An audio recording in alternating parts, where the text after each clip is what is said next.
recording there. Yep, that's going. All right, let's get going.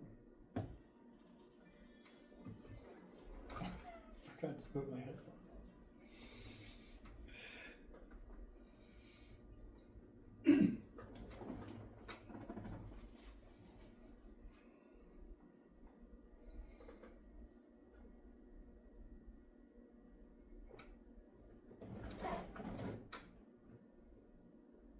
I need your help. I can't tell you what it is. You can never ask me about it later, and we're going to hurt some people. Friends, greetings. Friends and grasshoppers, this is the Formless podcast number 84, and I'm Dustin. And welcome back, Tyler the Superhuman. It's been about 5 weeks. I think a little bit longer. Yeah. Several, maybe a couple months now. Yeah. Before we get going, that was a movie quote. If you know the movie and the actor who said that quote, shoot us an email at theformlesspod@gmail.com and we'll hook you up with some goodies. Oh, I don't even know who that was. I'm gonna have to go watch some movies. Yeah, it's a good one. It's R-rated, so don't watch it with your church group. But it's a good one. It's a good one. Okay. But yeah. Tyler, do you care to explain your absence? Yes. So no, I've been away for a while. Yeah. So I needed to get out of town for a while, Mm-hmm. and I needed to just disconnect from everything and everyone. I mean, that's the truth of it. And I got myself hooked up with a 5-week accelerated EMT course down in Livermore, California. Right on. Yeah, and so I found it online, and like I said, I just needed to get out of town and get away from everything and everyone I know and just take a break and just unplug and just focus on something different. And so I found this, and for those of you who don't know, EMT stands for Emergency Medical Technician, and those are the people that drive the ambulances and ride around in the ambulances and come to your house when you call 911. Usually an EMT works with a paramedic who's way more highly trained than EMTs, but sometimes it's 2 EMTs that show up to your house. So there is a distinction. I wasn't aware. Yeah, so there's a definite distinction. I had always heard throughout the years that there was, you hear EMT and paramedic, and you always kind of think it's I thought they were the same thing. They're not. Yeah. So okay. EMT is emergency medical technician, and usually they're the one that drives the ambulance, and then the paramedic's the one in the back of the ambulance with the patient that's on the stretcher. Okay. And the paramedics are way more highly trained. They've got more medical stuff. Yeah, way more. They are the highest form of pre-hospital emergency care that there is. And so there's actually 4 levels, but I'll get into that. Okay. But yeah, so I went down. I found this school that was a 5-week accelerated course. Normally an EMT course, like at our local college here in Reading, Shasta College, EMT course is like 1 semester, 2 days a week. I don't know how many. A course of 4 or 5 months. Yeah, 4 or 5 months. I don't know. I don't know how that goes. I did not go to that one.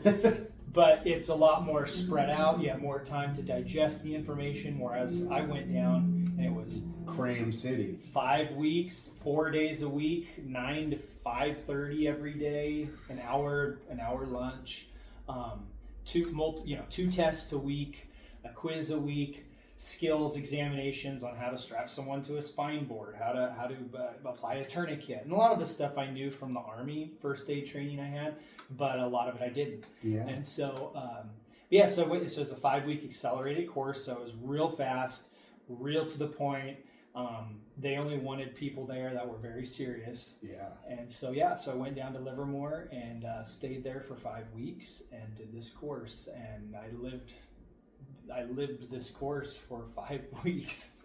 That's insane. I didn't even really have weekends, and so I didn't have anybody if you do something like that in your hometown, you got distractions. You've got distractions. Yeah. You've got your friends. You've got everything to go do on the weekend. And down there, I didn't know anyone. I literally didn't know anyone. Yeah. I didn't know where to go to have fun or what to do, and I was which is perfect because I didn't need that, you know, and so I. Well, and there's no opportunity for distraction. That's right. Yeah. Yeah. So I stayed at an extended stay hotel, and I had my hotel room and my little kitchen inside that hotel room. And I had which was cool, I had a veteran organization sponsor me and pay my tuition for the school. Nice. And then I had another veteran organization pay for my hotel while I was down there.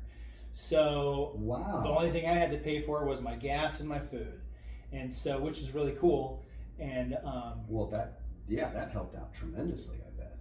Yeah. So a great organization was Swords to Plowshares. That's one for veterans called Swords to Plowshares, and it's an organization that I can't give the definition really of what they do, but they provide money for education for veterans.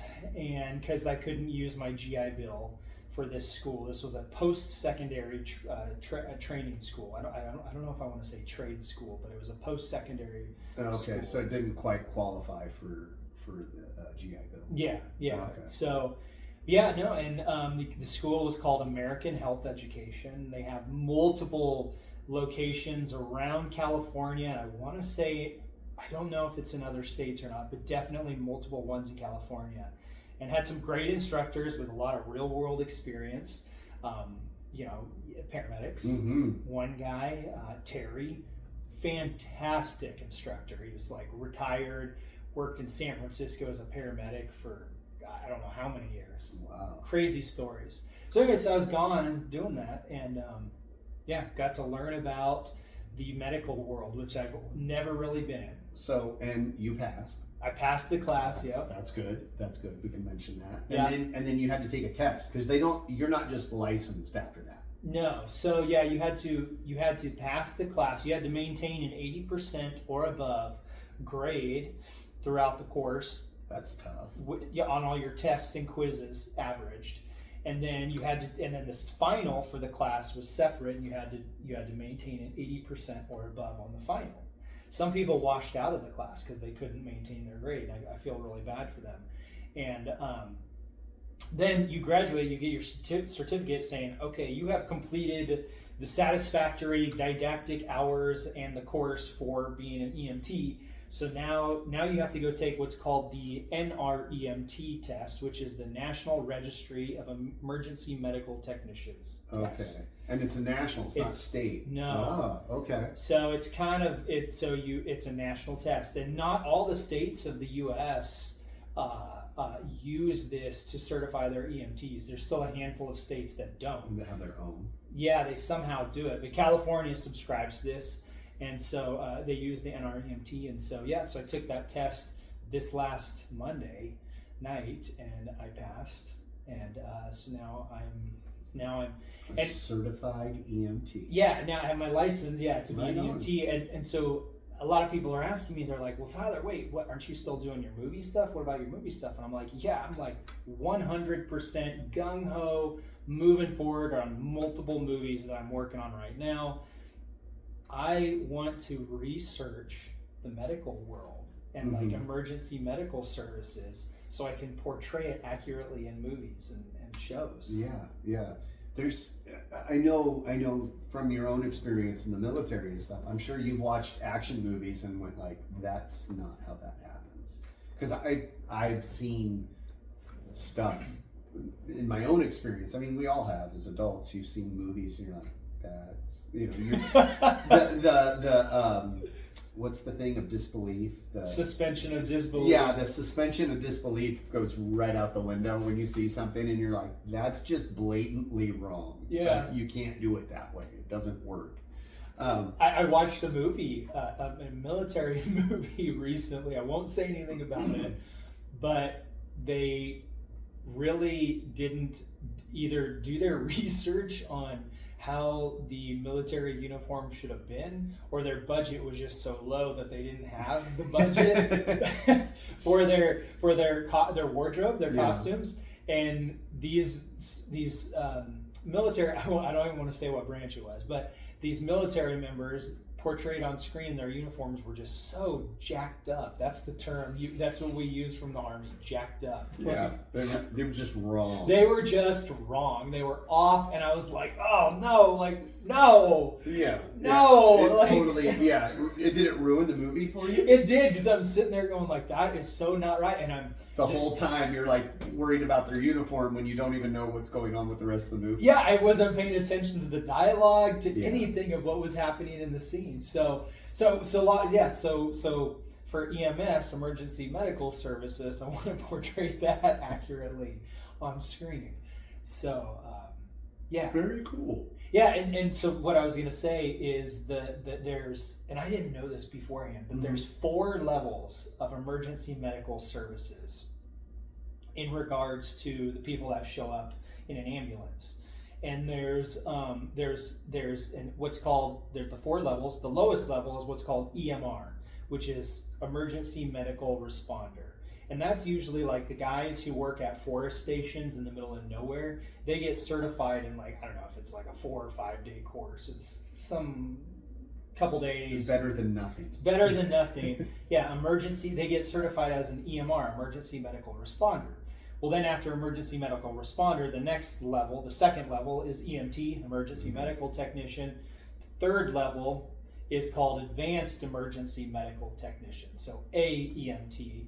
And but they're, as far as I know, they're kind of phasing that one out. They're really phasing that position out, and then they're just having people go to what is the 4th level, the level of paramedic. And so the paramedics are the highest level of pre-hospital emergency care. That's the cream of the crop. So like, that you have to have a little bit more experience. Oh, it's way more experience. Okay. Yeah, it's, and I'm actually looking at some of the local paramedic programs, within an hour of our hometown, but and just learning how many hours they have to put in for that. It's like way more than EMT. And so yeah, it's pretty cool though. Wow. So you learned something. Yeah, I totally did. That reminds me of 2 things. Something more recently, a podcast I listened to, and then have you ever seen the Nick Cage movie Bringing Out the Dead? Mm-mm.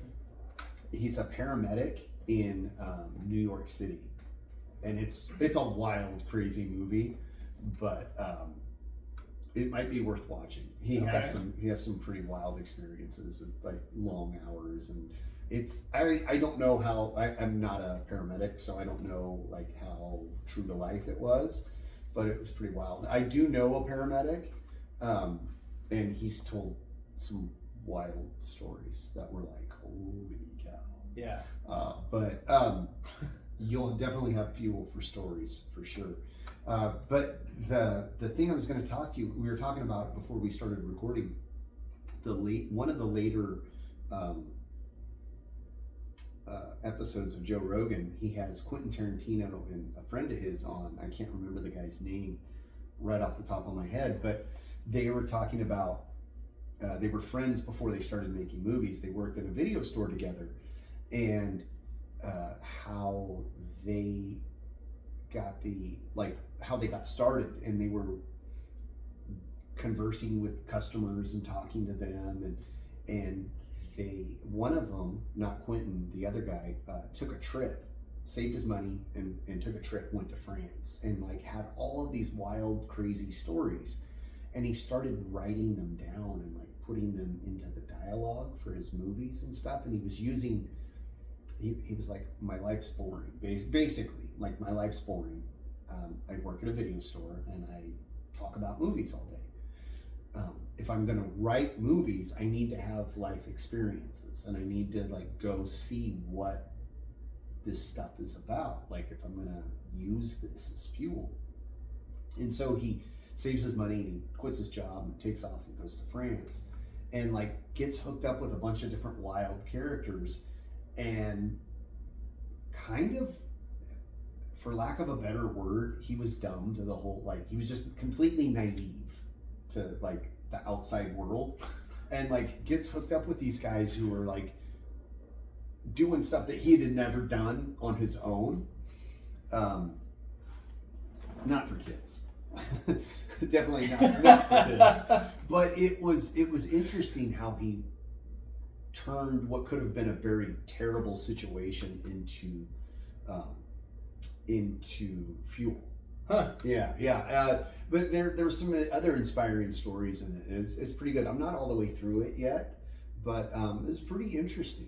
That's a good write. Really interesting. I bet that is. Super interesting. That's a good writer will do stuff like that and be like, go throw themselves out there to get some research and get some mat time and whatever they're going to write about, or at least just spice up their dialogue. Well, they talked about the different ways they write and from their own perspectives. Like Joe Rogan's being a comic, he says, like, he was talking about like how he'd write like maybe 1,500 words on a computer.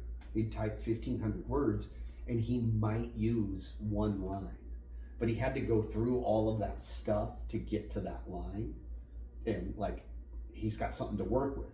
And now he can try and play with that line and make it into a joke.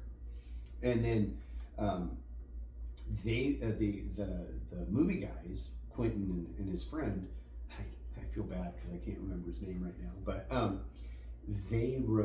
they preferred to write with paper and pencil or paper and pen, and that was like an antenna to God.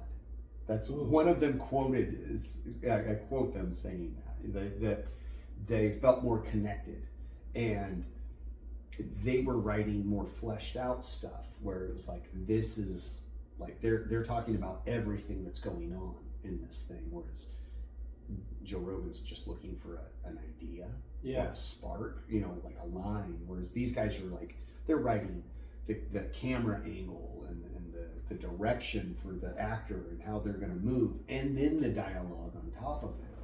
And it was cool to like sit there and listen to it, and like the different perspectives for the different things. Whereas like writing is a total solitary endeavor generally, unless you have a writing partner, but it's pretty much a solitary endeavor.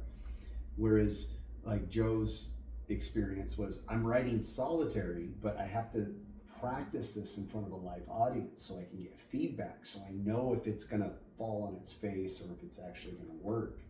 And I was listening to that and like, wow, it was a familiar thing to me, because like I do a lot of writing for this, like ideas and topics and like quotes, and like I'm constantly writing little ideas down so I remember later to talk about it. Yeah.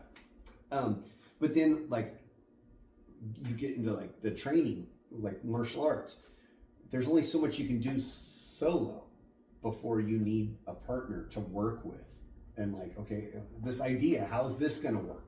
Let me see. Well, I need a body. I need another person who's gonna work with me, and I can tell like, okay, this works, or no, this is gonna fall on its face. This isn't gonna work. So back to the drawing board, and it's applicable. It was cool. It was a neat. It was in my car driving at work. I'm like, oh, I gotta engage myself with stuff. So that's what I do when I'm working. Yeah, no, that's cool. That's cool. Yeah, I think there's a saying. It's like in regards to that writer of Quentin Tarantino's, his friend.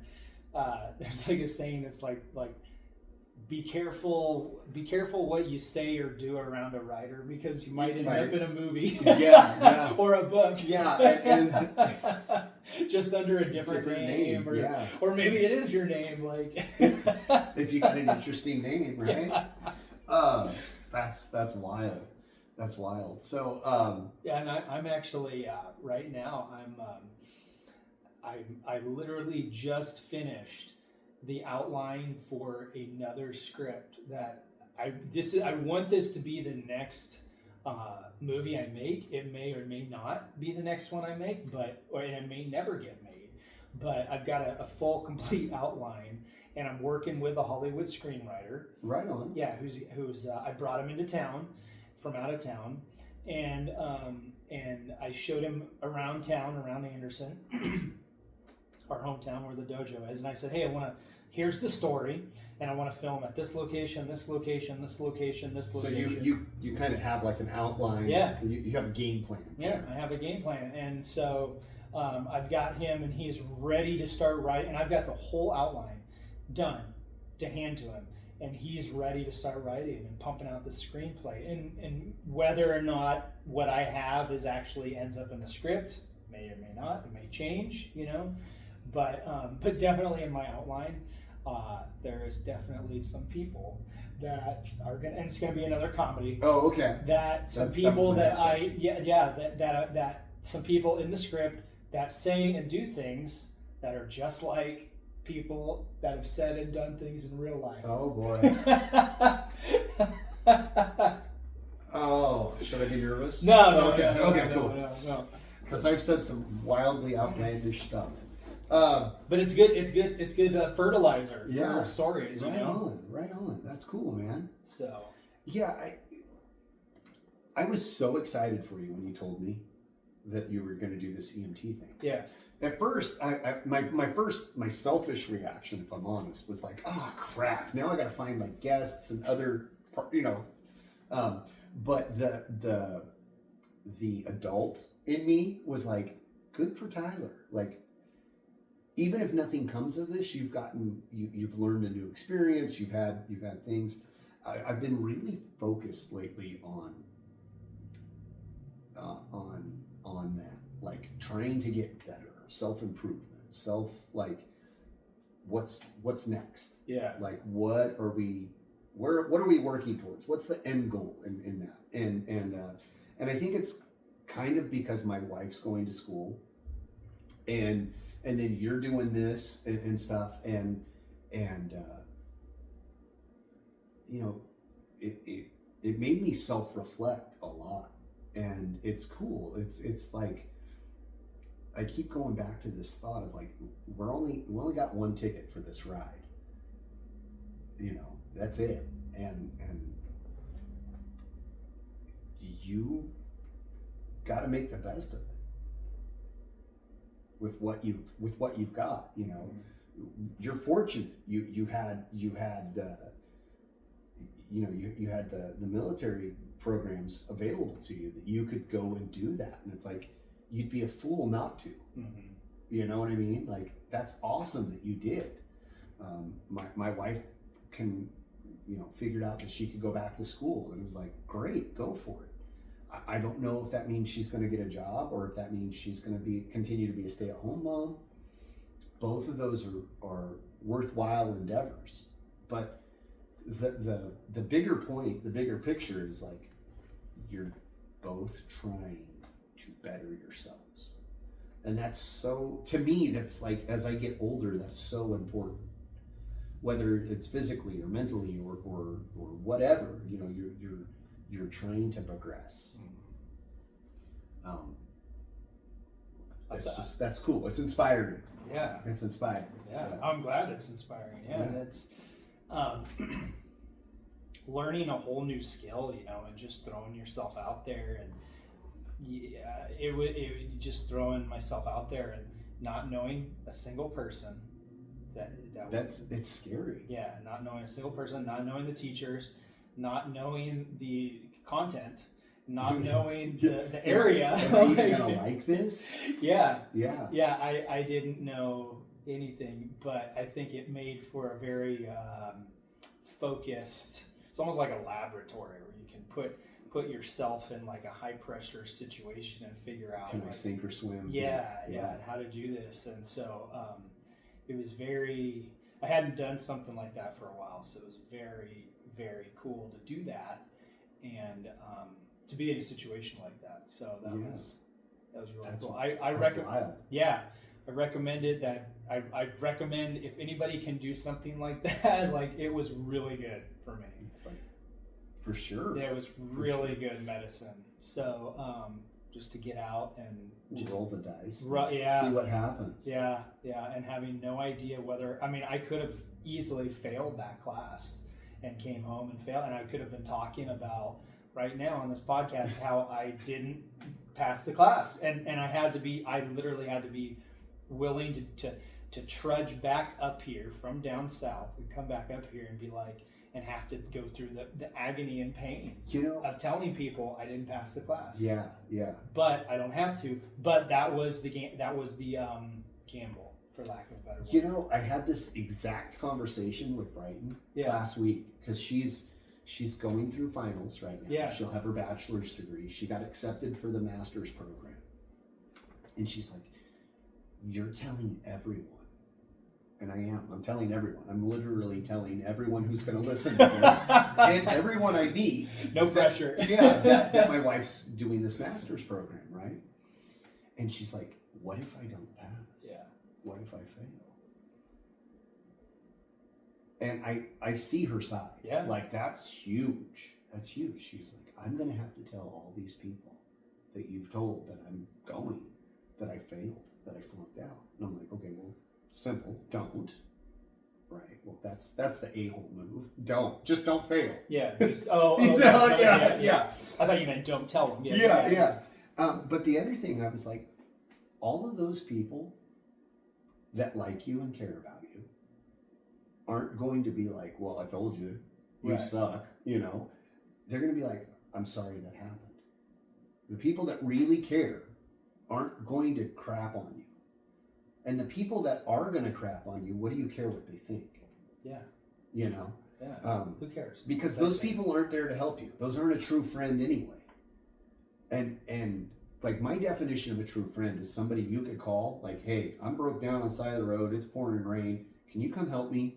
Or I ended up in jail somehow. I need help. Can you bail me out? Yeah. Not somebody who's gonna go out of their way and at their own discomfort to help you. That's a friend. That's a friend. But the people that crap on you when you fail, they're usually not always, but usually the people that never tried in the first place. That's the other thing. I'm like, those people, what are you worried about them? They haven't done this. They haven't tried. You tried and you failed. Okay. She's not gonna fail. But I think that holds so many people back. That's held me back before. The fear of failure. What if I fail? What if I fail? What if I've told all these people and then I fail? That sucks. It's not an easy thing. It definitely sucks. But yeah, those people that care about you, they're going to feel for you. They're going to try and help you. They're going to sympathize with you. The people that don't care about you and don't like you, who cares what they think? Who cares? Yeah. Yeah. Yeah. I mean, it's nice. I like the honesty that Brighton, says, like, well, you really do need to ask those questions, in my opinion, that says, well, what if I do fail? Yeah. Like that, and that's being honest. Yeah. And in all honesty, I really shouldn't have done that to her. That wasn't fair on my part, because but I was proud of her. I'm like, wow, you're doing something I've never been able to do. And, I'm proud of her. She's my wife and everything. And so I was super proud of her. So I can't help but be like, she's doing this awesome stuff. Same thing with you. Like, I tell my friends, like, hey, yeah, my buddy Tyler, he took off. He's going to go be an EMT, and I'm proud of you. That's awesome.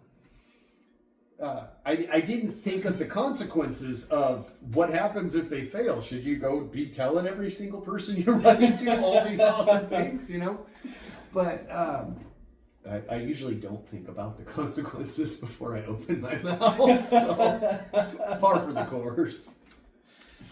There was, in my course, the first day we started with somewhere around 25 people, I want to say. And they broke us into 3 groups, and I volunteered to be the group leader in my group. And so we ended up with 7 people in my group. Well, at the beginning of the second week, we all showed up to class on Monday morning, and two of the people were not in my group were not there anymore, and they just dropped. Either they decided they don't, and the school respects those students' privacy, and I respect that too. Yeah, everyone deserves their privacy. Well, and everybody's got their own road. Yeah. So either they failed out of the class the first week, or they decided to transfer out to a slower program. That's something not so intensive. Yeah, like 10 weeks and 2 days a week or something like that. A weekend program, whatever. So, and one of those guys was my assistant team leader. So I was team leader, and my assistant team leader drops. Yeah, and so like I literally went up to one of the other guys in my group. I was like, "Hey, you want to be assistant team leader?" And I was like, "You just got promoted." That was a military. I'm volunteering you. Yeah. Well, I gave him the choice, but yeah. And so then we were down to 5, and then throughout the next remaining 4 weeks, several other people in the class, not in my team, but in the class, they dropped out, or they washed out. They failed out. Okay. They couldn't keep their grade up. And one guy in my team, he really struggled to maintain that 80% grade. Yeah. And I don't know if I've told you about this, but he really struggled to maintain this 80% grade on all of his tests. And you had to maintain an 80% average, so you could like get a 75 on one test. As long as you bring it up on the next one to keep that average up. Yeah, but eventually at some point the school would be like, look, your grade is so low that you would have to like ace the next 3 tests just to pass. So and they would rubber's meeting the road. Here. Yeah, like you're really like you've burned the tests early that you can fail, get a low grade on. Now the rest have to be 95, 95, 100 and above. This guy stuck with it throughout the whole 5 weeks, and he it was like holding on to the monkey bars, and his fingers were just barely on, and he was just barely just holding on the whole time, and he kept getting, he was getting like 80s on his tests, 80. 81, 78, 81, like 80, and he was barely hanging on. And then we finished the class with the last test, the last of the regular tests. We finished, and his grade, he barely made it with his grade, and we're like, man, yeah. And then we had to take the final. He took the final, and he failed the final. And the school, he failed the final. The school said, okay, and this was the day before we graduated. And the school said, okay, you can go home tonight and come back tomorrow, and you can retake the test one more time to see if you pass. And then the final day of the class, the day we graduated, was the day we got tested on all our skills stuff. So like how to strap someone to a backboard. Like physically, you have to do the skills. Yeah, how to apply a tourniquet, how to stop a bleeding wound, a sucking chest wound, stuff like that. So that was the last day. So the second to last day was some of those tests and the final, the written final, which you had to get an 80 or above. And then the last day was the skills tests. And so this guy, he went home, and I texted him. I was like, man, are you studying? Like, okay, man, like just be studying, hit those books. He came back the next day. He took the final, and he failed again. He failed the final on the last day of class, and he washed out the last day of class. And so the last 5 weeks was like... What a heartbreak. Yeah, I don't want to say it was all for nothing, because he learned a bunch, but he went through 5 weeks and then failed out. And it just... Yeah. And I literally looked at him, and I was like, that could have been me. Mm-hmm. That could have been anybody. Yeah. And I got an 85 on the final, which was a 150 question test, and I got an 85%, meaning I missed out of 150 questions, I missed 23 questions, and there was only room for me to miss 7 more. Like, you could only miss 30 questions and still pass. If you miss 31, you fail. Yeah. And so, and that could have happened to any of us. And it was Yeah. the last day, but I respect that guy so much for sticking it out when at any moment he could have failed out in those 5 weeks. Yeah. And he stuck it out to the last day, and then he still failed. But he could go back and He do it could again. go back and do it again. He could go back Yeah. and do it again. And I bet the next time he's going to pass every single test. Boom, Well, and- boom, boom, and get 90s or above. Yeah. Yeah. He was that type of guy that was very practical, very hands-on, very much like once he understood something, he's like me. Once you understand something, you really understand it. Yeah. But until that point, that process to getting there is sometimes hard. yeah. Sometimes rocky. Some people just like understand stuff right away, and then some people they understand something incrementally, Mhm. and then it's like a big click. Yeah. Oh, now I got this whole thing.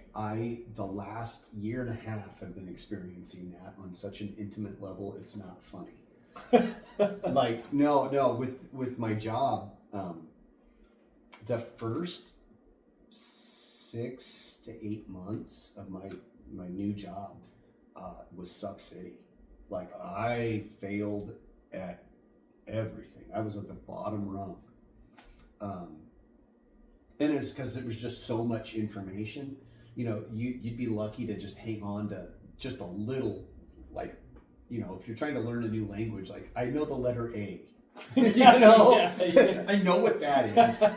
And everything else is just raining buckets of crap down on you, and you're like, I've got A. I've got that understanding. I understand this part, right? And it was just slowly like, okay, I got one more thing. And just adding to this thing, like, okay, I'm going to build off of the letter A. I have the letter A, and I'm trying to catch something that's not crap. I'm trying to catch B now. Yeah. But, so I literally went from the bottom rung, thinking that, like, okay, tomorrow I may not have a job. Yeah. Because I'm this crappy. And then slowly and surely just started getting a little bit better. The last 4 months, last 3 months for sure, maybe 4 months, I've been the top one or two in my group. Oh, wow. As far as like sales and numbers and all that stuff. That's cool. So yeah. And now I could have just quit and walked away. In fact, I had the opportunity. Like, I had different people coming to me and going, what are you going to do? Are you going to continue? Or are you going to quit? Really? Oh, yeah. It was not fun. It was not fun.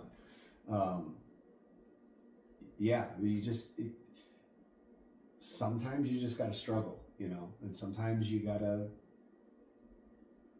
eat crap. Yeah. But if I was to talk to that guy that didn't pass, if that's something you want to do, don't let anything stop you. Do it again.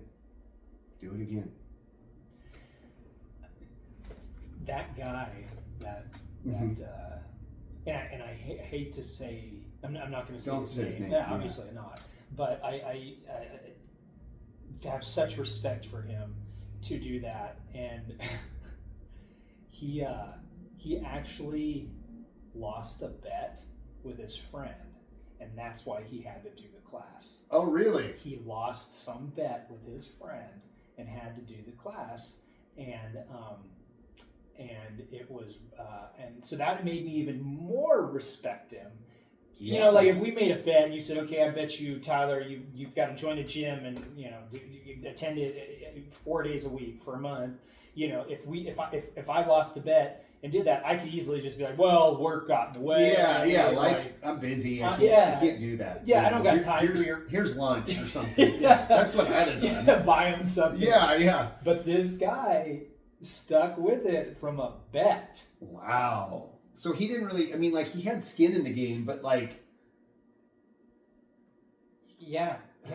But a lot of people in the class wanted to be they were in the class because they wanted to go into firefighting and be firefighters. And so I think every firefighter in this day and age is an EMT. Is an EMT qualified. So. Yeah. I mean, correct me if I'm wrong. But. No, I think so, or at least in California. Because I know if you call 911, generally the first people to show up is a fire truck. Yeah. Yeah. So, but that, and what really crosses my mind is like, I could easily be here talking about how I didn't pass, and the one thing that really hit me about this class is the first day of class, in kind of our orientation, and they gave you a real quick orientation, and then they went right into it. Like an all-day lecture. Like, boom, here we go. And now we're in like no time. We're not easing our way. We're going in the deep water right now. Cannonball, right on the deep end. Yeah. So but one thing that really stuck with me throughout that class was they said the first day they gave us a little binder, which has your little syllabus type thing and then instructions, and then in the verbal orientation. So it said this in 2 different places, I believe. But they said, if you want to pass this course, do this. This is how you pass the course, or this gives you the best chance of passing the course.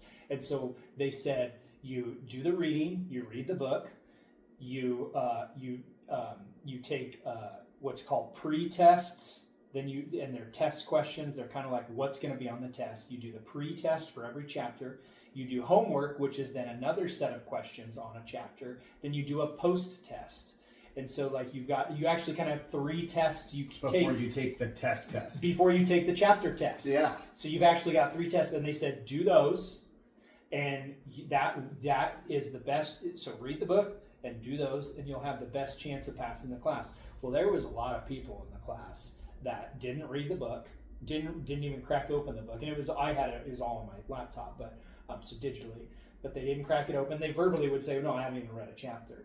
They didn't read a chapter. They didn't really study. They just did the pre-test, the homework, and the post-tests, and then they would take the test. And then they gave us a study guide at the end for the final, and then the people were like scrambling and like Googling stuff, but they just, it was maybe their notes from taking in the class, and the weird thing is some of those people actually did pretty good. Yeah. And well, some people though can just absorb stuff by listening to it. Yeah, they can, and it really makes you question on stuff like that. How good are they going to be in the field? Yeah. I have to learn stuff by doing. Over and over again. And repetition. Yeah. It's like you're in karate. You throw your front punch and front punch and front punch. And so, but some of those people, they came up with their own study plan, and they're like, oh, I'm going to go on Quizlet.com and study EMT flashcards on Quizlet.com or other websites, or watch some YouTube videos. And that stuff was good, right? I'm saying that stuff is good. And for any course, you going outside and coming up with your own study plan, that's fine. And everyone's going to do that to some extent. Me, I followed their instructions. Followed the rules, yeah. They're like, if you want to pass this class, do this. And in the past, they say, okay, if you like, this is how you pass this history class in college, or this is how you pass this science class. And you listen to, you come up, you follow maybe about like 70-80% of their suggestions, and you come up with like a little bit outside of your, your own thing. It seems like some people in my class were doing 100% their own way of studying, and me, I was doing 100% what they told me to do. And I was like, if I fail this class, it will not be for lack of me not reading the chapters and doing it's not because I didn't try. Or I wanted to do things my way. I said, I'm going to do it their way because that I want to pass. Yeah. And so that was such a powerful lesson for me to walk away from that class and pass and be like, I just followed the instructions. And a lot of times as guys, right, we don't want to follow the instructions. I'm going to do it my way. I'm going to do it my way. We don't need that. Oh, their instruction box didn't come with the swing set. We don't need that. We're going to figure it out. And I was just like, nope. I am just going to follow the instructions, and I'm not going to argue. Yeah. And I did. And so that was if there was one lesson I came away from that class, it's that. It was just following the instructions of this successful person passed in the previous class, and that's what I'm going to do. How perfect. Right on. So, anyways. That's cool. No, I like that a lot because, I'm guilty of that. Opening a box and like, instructions. I don't need these. Yep. What's that? Kindling. And then I'm like, I've got all these extra parts. What do I do with this? Well, I mean, you put together enough pieces of furniture or something that you can kind of look at something and be like, okay, I got this piece goes here, that part goes there, I'll skip these first three. Yeah. So you've kind of got reference experience, but like for this stuff, for me, this is like that's entirely very new. Yeah, it's like learning a whole new language. Yep. You don't speak any of it or even familiar with it. Yeah. So, and another thing I learned down there while I was down there is I ate a lot of I unfortunately, because of the stress of the class and wanting to study, I just ate out a lot. Yeah. Man, I got tired of eating out. Yeah. Man, I want a home cooked meal. A home cooked meal. Yeah. Yeah. For sure. So what do you think do you think like you're gonna throw yourself in the deep end on anything like a new venture? Yeah, like a new venture, because your wife's doing that right now. I'm just trying to keep the ship afloat. Yeah, that's a full-time job. I've been throwing myself into this. I know it doesn't show lately, but no, it does. I've been throwing myself into this and really trying to like focus on doing this, work, making work better, and it has. It's totally reflected at work side. I really have fallen in love with teaching again. I could tell it in class. And you're really into it, and just trying to make it. My goal is to make people get something out of it. Like, I want you to take away something every time you come, because that makes it valuable, and that makes it, to me, like, my idea behind that is like, if I get something out of it, I'm more likely to come back personally, right? If it, like a TV series, if I'm going to sit down and watch a new show, if I don't get anything out of it, then I'm not going to come back and watch it again.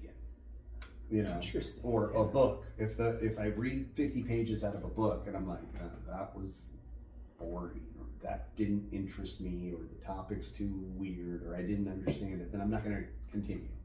So I want it, I got to give you something of value. So I've been really trying to focus on that as far as like my personal thing. Yeah. So I don't know. There's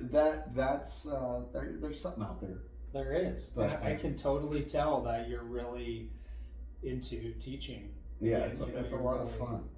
I really enjoy it. I learn something out of it. Like I get stuff out of it. Yeah. And it's cool to see people understand the message or the lesson. And like when you see that light bulb moment, I really live for that. Like, oh yeah, I was able to convey this information in a way that somebody understood, and they're going to take that home and go, yeah, I got that. Yeah, that feels good. Yeah, for sure, for absolute sure. And then as you're teaching, I know we've said this before. As you're teaching, it is ingrained even more in you. Yeah. And then you even find flaws in your own technique. Well, there's tons to find. That brings me up to the next point that I wanted to talk about, the black belt test. Yes, yeah. So last Saturday, normally we get together every Saturday and record. Last Saturday we didn't record, and these episodes that you've been listening to were recorded, and we were ahead of the game a little bit, and Mark caught up, and this gave him an opportunity to catch up, getting the podcast all polished up. But last Saturday we had another black belt test for our school. Ava and Tish. Tish has been on a couple of episodes back, more like 30 or 40 now. But Ava hasn't been on our show, but they both tested for their black belt. It was, what'd you think? I thought it was really cool to see them. Now, did you had just gotten back like the week before? The week before. Yeah. Okay. I thought it was really cool. Even before I left to go down to my class, that I had when I was coming in the dojo, I would see Ava and Tish practicing their kata, practicing their moves, like working and just grinding it out. Yeah. And I thought that was really cool. And on the day of, you could tell they worked. They didn't just phone it in. Yeah. They put their time in. Yeah, for sure. And so I thought it was really cool. And it was kind of like, you kind of start wondering, kind of like what you were saying, how did you put it as far as like a black belt test? It was like, is it A or B? Or yeah, is it like a ceremony or like I don't have it written down. Is it pomp and circumstance, or is it like an actual test? Yeah. And it is, but like in my mind, like what I think about when we do these tests, it's like you should already know the material. That's a given. Like and so in that aspect, the material part of it, you performing the different set works, the kata, that stuff, that should already be given to you, because you should have already put that work in over the time it takes to get to that level. So that part, like, that is just for formality. Yeah. This is all my opinion. Okay. That part's just a formality, and like that part to me is almost like okay, but the other stuff, like the sparring part, where you're just going and going. Now, for those of you that aren't in our school, it's generally 2 to 3 hours long, and there's a written part of it that's done at another time. That's another 2 to 3 hours. Like mine, I think, was about right around 2 hours of writing. To write it, yeah. It's a it's a test extensive. on everything. Yeah. Up to your black belt. And it's not like multiple choice. It's like, what is your idea on this concept, and what do you think about this? Yeah. So you got to be able to intelligently talk about the different concepts and the different ideas and philosophies of our martial art. But the other part of it, like the sparring stuff, what I was talking about, that's the pressure test. That's are you willing to go when it's time to go? And are you going to lose your cool, or are you going to give up? And that was one thing that I watched those two ladies do, and I was super proud of both of them. Like they didn't quit, they didn't give up, they didn't lose their cool. They were able to maintain and focus, and there was a couple of times for both of them that I saw where it was like you could tell it got really hard, and it's supposed to. Yeah. It's not supposed to be just like, oh, here you go, congratulations. It's a test, where you're not only in deep water, but it's there's some high waves, big waves coming. Yeah. And the tide is still rolling in, and there was times where, and I think it should be for everyone, where like they begin to not doubt themselves, but kind of question, like, oh, am I capable of this? All right, put my head down, let's get to work, and I saw that in both of them, and that was really, it was inspiring, and it made me excited to be here, and like I got to witness this and be part of it, so I was really excited for that, and it was very inspiring. Yeah. Wow. Yeah, you're right. I mean, to see them just like turn it up, or turn the throttle open and just here we go. It was so cool. It was very serendipitous. I listened to Jocko podcast, and he was one of his guests was his like former boss when he was in the Navy, and the guy was telling stories. At one point he ran, I don't know the name of it, he ran the school where the Navy SEALs go, where like before you're a Navy SEAL you have to go through this course to become one, and the attrition rate there is like 80%. Yeah, it's high. They go through a lot of people, and they had a pile of the gear, because I guess you have to ring a bell. Like when you quit, you put your stuff down, you ring a bell, and they had a pile of all this gear, and they just leave it there for like everyone to see, I guess. I don't know, but he was talking about that, and he goes, I can't emphasize this enough. Every one of those people that quit is an absolute stud. They are a physical specimen. They are amazing people. They just quit. He's like, there's no reason, barring physical injuries, there's no reason why any of them couldn't have made it. And to me, that was like so profound. Like, oh, if that was me that quit, like, I don't know if I'd be able to do that. No, but right now, absolutely not. I'm not in that shape at all, and I don't swim very well. But the fact that, like, the guy's opinion of all of those people that quit. This guy he runs the school or the program. He's in charge of it. His name is, goes on everybody's certificate or diploma or whatever. He's the one that says, yeah, you can pass, or no, you can't. And the fact that he had that high of an opinion of even the people that quit was pretty profound to me. It's like, wow, if those guys just didn't quit, they would have made it. They had been through, And then Jocko told a story about how in his class, he had an Olympic level swimmer, I believe, and some other dude that was like a collegiate wrestler that placed in his state, and they both washed out. Meaning they quit. They quit. Yeah. And I was like, holy cow.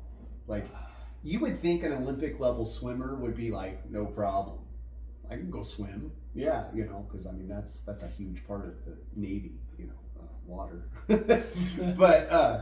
But yeah, it was really. I listened to that, and then like a few days later, we had the black belt test, and so that was like really fresh in my mind, and just seeing them go through that and seeing them like they get tired. You could tell they were getting worn down as the day wore on.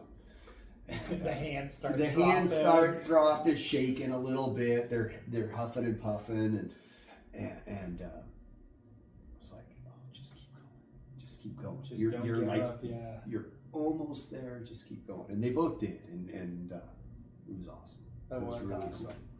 It was really cool. Yeah, I and you really kind of see, not to interrupt, yeah, go for it. You're saying, keep going, don't quit, and then you really see like how someone is when they have like nothing left to give, but they're still going. Trying. Yeah, you kind of like you just get a glimpse of who they are on the inside. You know? Or maybe more than a glimpse. Incredible characters for both of those ladies. Yeah, that brings me to a point. You ever see you watch boxing? Yeah. You ever see guys get knocked out and they're throwing punches? They're starched on the canvas, so they're still like throwing punches. I mean, I think so. Yeah. Yeah.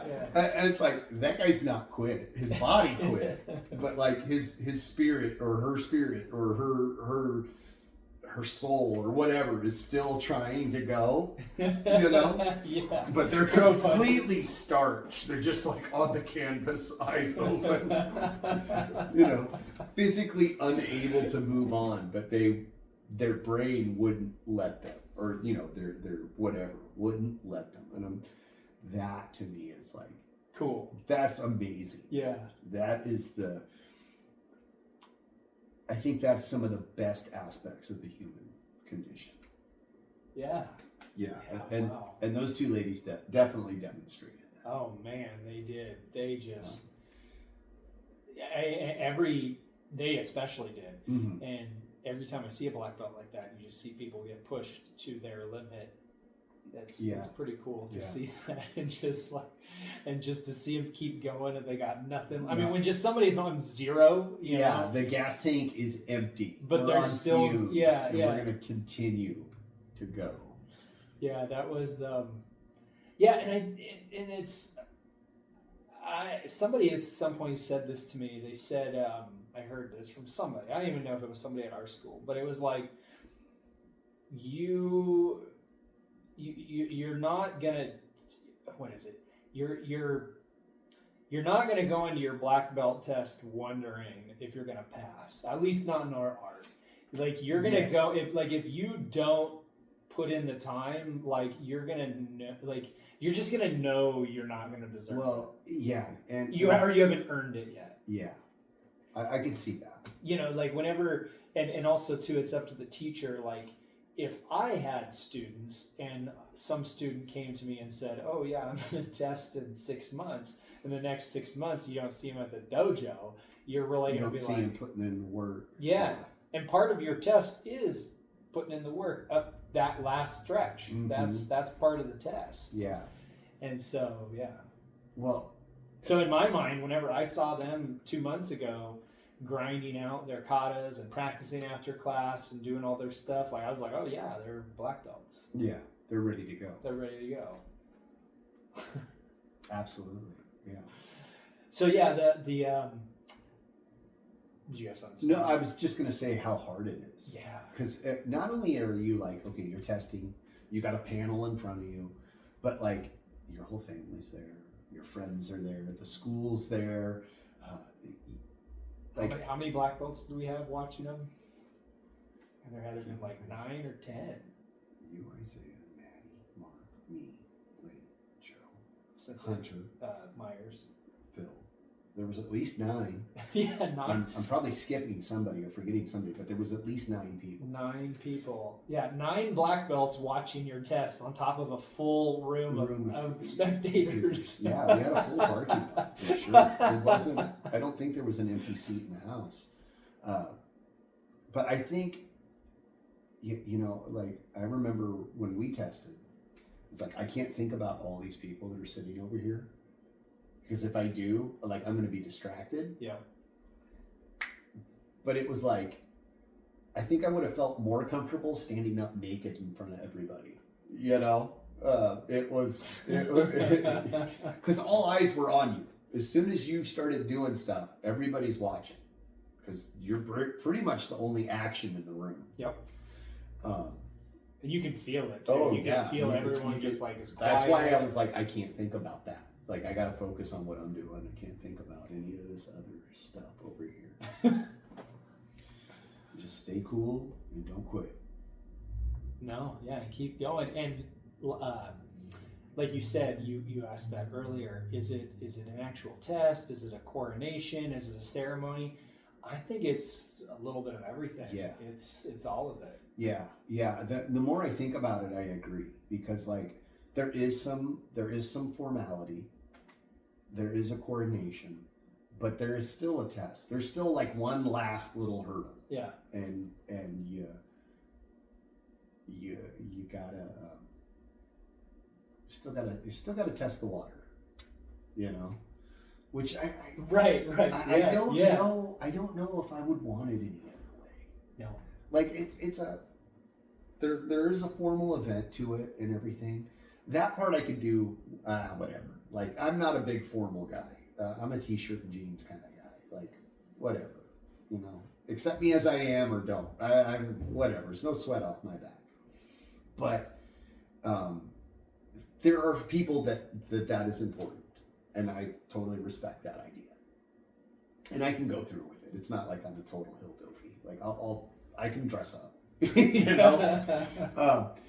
But the last hurdle, like that's what gets me. Yeah. Like that's I'm like, all right, I like that. Yeah. You know, that's the guy that's down and he's got nothing left in the gas tank, like you said, and like, or gal.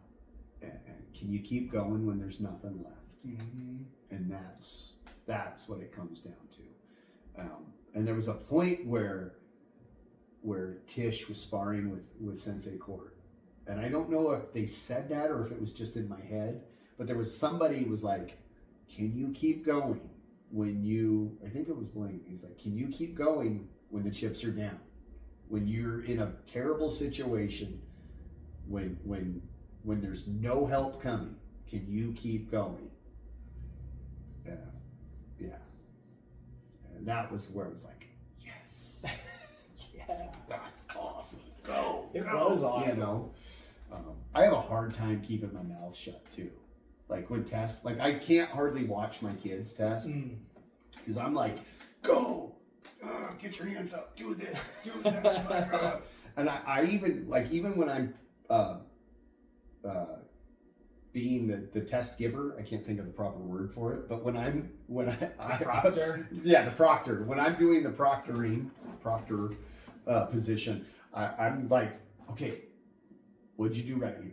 You know, oh, let's see that again. Like I can't shut up. I want to be like, oh no, do it like this, do it like that. It's good times. That is good times, yeah. Yeah, that's man, yeah. And we have a ceremony when we graduate high school. Yeah. We have a ceremony when you graduate college, you know. Yeah. You have a ceremony. It's very ceremonial. It is, and it should be. It should be. You've arrived, for lack of a better term. You know, you've arrived. Yeah, and there was a couple times, like even Ava too. Like she's what, 17, 18? I think she's 17. 17, yeah. And you know, when you're 17, you can bounce back quite. You know, your reserves come on that much faster. You know, and seeing her bounce back and seeing her, like, there were a couple times when she had to spar like two or three people. It's just like, oh, her eyes got like the big deer in the headlights kind of thing, you know, or it's just like, oh no, and then she just kind of put her head down and grit through it, you know. And that was fun. That was cool to see that. Yeah, it was really awesome. cool to see something like when you're overwhelmed, either exhausted, overwhelmed, or you're overwhelmed by the people, the amount of opponents or whatever, and just to see people grit down and be like, "Yep, this is going. Yep, like just got to weather the storm." Yep, it's a great analogy for life. Weathering that storm, because it's not always calm water. You know, it's not always calm water. Anything else? No, I think you landed that plane. Not on the Hudson, though. Well, friends, thank you for sticking with us this long. 84 episodes. Yeah. Sweet. We have a new Facebook page. It's the Formless Pod, capital letters POD. That's just our, like, not our group page or business page or whatever you want to call it. That's where you'll find all of our information. Also, we have a website called the Formless Pod. Check us out there for stuff. If you want some swag, we got stickers, shirts, hats, bags, flags, banners, coffee mugs. I'm sure there's a couple of things I'm forgetting, but be on the lookout. We got some new designs in the works. We're gonna put some of those things out. When we do some new stickers, we'll do a sticker drop and give you an opportunity to get some of those for free. Yeah, I think that's about it. That's it. Until next time, friends and grasshoppers.